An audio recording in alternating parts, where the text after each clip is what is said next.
জানিস না তখন আমি বেগো করেছিলাম।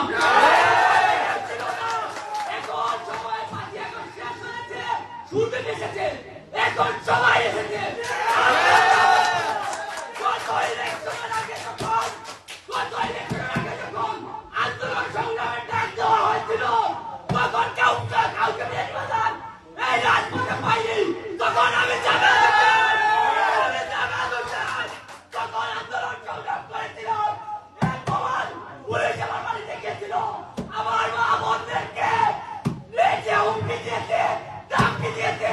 আমার বোনের কান্না, আমার ভাইয়ের কান্না, আমার বোন ভাইয়ের কান্না আমি বলবো না।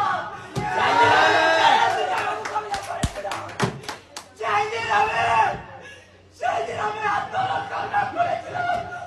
আমি আছি, আমি থাকবো, খালেদা জিয়ার শহীদ জিয়ার হাতকে শক্তিশালী করে রাখবো।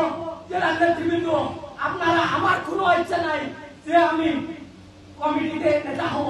আমি এই দলের কর্মী হিসাবে ছিলাম, কর্মী হিসাবে থাকবো।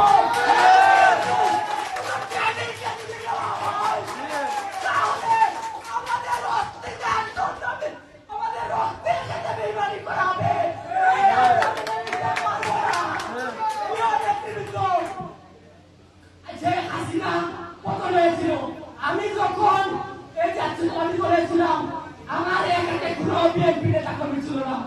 আমি একাই সব আওয়ামী লীগের বিপক্ষে আন্দোলন সংগ্রাম হুমকি ধমকি উপেক্ষা করে এই রাজনীতিতে এসেছি। সুতরাং